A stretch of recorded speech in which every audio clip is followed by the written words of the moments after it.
দেখো আমি জানি যে আজ 22শে জানুয়ারি, আমি অনেক দেরি করে ভিডিওটা আপলোড করছি, বাট কিছু করার নেই, আমি প্রজেক্ট, পড়াশোনা এইসবের মধ্যে খুবই বেশি ব্যস্ত।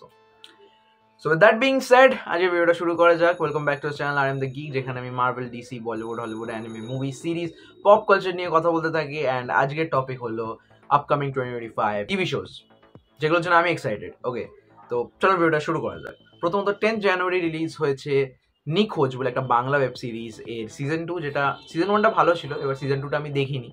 আর আমি দেখবো, অফকোর্স দেখবো, বাট আমার সেমিস্টার শেষ হওয়ার পর। দেন 17ই জানুয়ারি রিলিজ হয়েছে দুটো শো। প্রথমত একটা ইন্ডিয়ান ওয়েব সিরিজ পাতাল লোক এর সেকেন্ড সিজন, যেটা খুবই ভালো হয়েছে, অ্যান্ড আগেন এটাও আমি আমার সেমিস্টারের পরে দেখবো। আর দ্য সেভারেন্স, যেটা অ্যাপল টিভির একটা শো, ওটার সেকেন্ড সিজন। ওয়েল, সেভারেন্সের ফার্স্ট সিজনটাও আমার দেখা নেই, তো আমি দুটো সিজন একেবারে পরে এই বছরই দেখে নেবো কখনো না কখনো। তো জানুয়ারির পরে এবার ফেব্রুয়ারিতে আসা যায়। ফেব্রুয়ারিতে দুটো শো রিলিজেস আছে। প্রথমত কোবরা কাইয়ের 6 সিজনের পার্ট 3।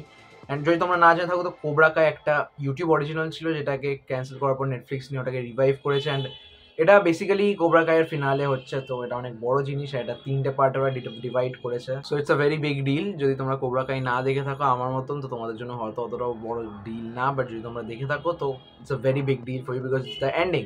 আর তার ঠিক এক সপ্তাহ পরে রিলিজ হচ্ছে দ্য রিচার এর থার্ড সিজন, যেটা একটা ভালো শো, তোমরা গিয়ে চেক করতেই পারো।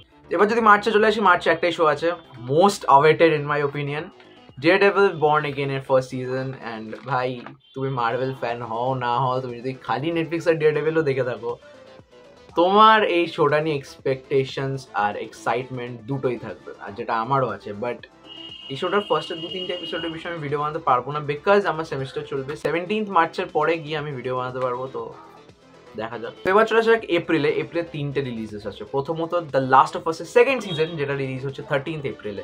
আর এই শোটা দেখার দুটো বড় বড় রিজন আছে। ফার্স্ট বড় রিজন, এটা একটা গেমের উপর বেসড, আর গেমটার গেম প্লে দেখে আমার ভালো লেগেছিল।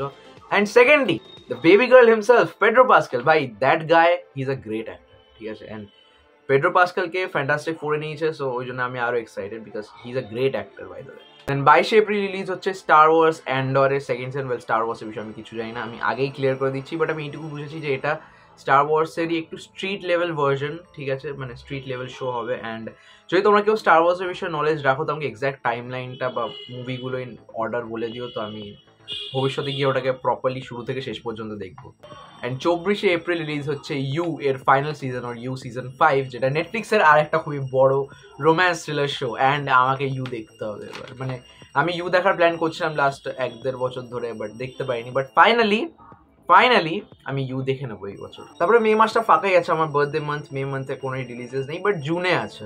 সো দ্য বেয়ার বলে একটা শো আছে, যেটা ফোর্থ সিজনটা জুনে আসবে, এক্সাক্ট ডেট বলা নেই, বাট জুনেই আসছে। দেন 24 জুন রিলিজ হচ্ছে আয়রন হার্ট। হ্যাঁ, আমি জানি যে এই শোটা 3 বছর আগে শুট করা হয়েছে, অ্যান্ড অনেকের এক্সাইটমেন্ট একদম ডাউনফল হয়ে গেছে এক্সাইটমেন্টের, বাট স্টিল একটু এক্সাইটমেন্ট আর এক্সপেকটেশনস রেখে দাও, বিকজ মেবি এই শোটা ভালো হতে পারে। দেখা যাক, আগাথা ওয়ালা রঙের মতন একটু আনএক্সপেক্টেড জিনিসপত্র হতে পারে। তার 3 দিন পর, মানে এপ্রিল 27 রিলিজ হচ্ছে স্কুইড গেম সিজন 3। সিজন 1-এর ঠিক 6 মাস পরে এটা একটা জায়গা থেকে লিক হয়েছে, আর মেবি এই ডেটেই রিলিজ হচ্ছে, এটা চেঞ্জ হবে না, তো এটাই ধরে রাখো। সবকিছু তো আর স্কুইড গেম সিনেম্যাটিক ইউনিভার্সের নিউজের মতন ফেক না। দেন সামার 2025-এ রিলিজ হবে এলিয়ান আর্থ, যে এলিয়ানের টিভি সিরিজটা, ওটা। বাট আমাদের কোনো ডেট আর মান্থ বলা হয়নি, তো ধরে নাও জুলাই। দেন অগস্টে একটাই শো রিলিজ হচ্ছে, পিস মেকারের সেকেন্ড সিজন, যেটা আই গেস ক্যানন হতে চলেছে কারেন্ট ডিসিইউর সাথে। অ্যান্ড সিজন 1ও আই গেস ক্যাননই হবে, এক্সেপ্ট দ্য লাস্ট মোমেন্ট। তো ওরা খিচুড়ি বানিয়ে দিয়েছে অ্যাকচুয়ালি জিনিসটার জন্য। সেপ্টেম্বরে আপাতত কোনো রিলিজেস নেই আপাতত, বাট অক্টোবরে প্রবাবলি ওয়েডনেসডে সেকেন্ড সিজন আসছে, বিকজ ব্রো ওটা একটা এরকম হ্যালোউইনের উপর সেন্টার্ড শো, তো হ্যালোউইনেই ওরা রিলিজ করবে। দেন ফাইনালি ডিসেম্বরে রিলিজ হচ্ছে মার্ভেলের লাস্ট শো এই বছরের, ওয়ান্ডার ম্যান, যেটার জন্য আমার এক্সাইটমেন্টটা একটু আছে। তার একটাই রিজন আছে, কারণ এটা একটু কমেডিক টাইপের হবে। বাট এছাড়াও আরো 5টা শো আছে, যেগুলোর এক্স্যাক্ট ডেট তো বলা হয়নি, বাট এই বছরই রিলিজ হবে। প্রথমত my favourite show of all time, Stranger Things এর 5th সিজন, যেটা আই থিঙ্ক ডিসেম্বরে রিলিজ হচ্ছে। আই রিয়েলি থিঙ্ক তার আগে হচ্ছে না। দেন গেম অফ থ্রোনস একটা spin off called Knight at Seven Kingdoms. তারপরে এট যে মুভি ফ্র্যাঞ্চাইজটা ছিল, মানে এট চ্যাপ্টার 1 চ্যাপ্টার 2, ওটার একটা প্রিকুয়েল শো আছে, এটা 1960s এ বেসড হবে probably. It welcome to Derry, ওটার সিজন 1 আসছে। আমি সিজন 1 কেন বললাম, কারণ অ্যাপারেন্টলি ওটা 3টে সিজন হতে চলেছে। তারপরে পার্সি জ্যাকসন অ্যান্ড দ্য অলিম্পিয়ান্স এরও সেকেন্ড সিজন এই বছরই আসবে, আর জেন ভি এরও সেকেন্ড সিজন এই বছরে আসবে। সো বেসিক্যালি এই বছরটা মুভিজের থেকে টিভি শোজের জন্য বেশি বেটার হতে চলেছে, বেশি গ্র্যান্ড হতে চলেছে। দেখা যাক কোন কোন টিভি শোজ কি রেকর্ড ব্রেক করে আর নেক্সট ইয়ার কি অ্যাওয়ার্ড পায়। সো আজকের জন্য এইটুকুই। I hope you guys enjoyed this video. যদি এনজয় করে থাকো then like, comment, share, subscribe করে দিও। নেক্সট ভিডিওতে দেখা হচ্ছে, যেটা আমি নিজেও জানি না আমি কবে বানাবো, বাট এনিওয়েজ বাই।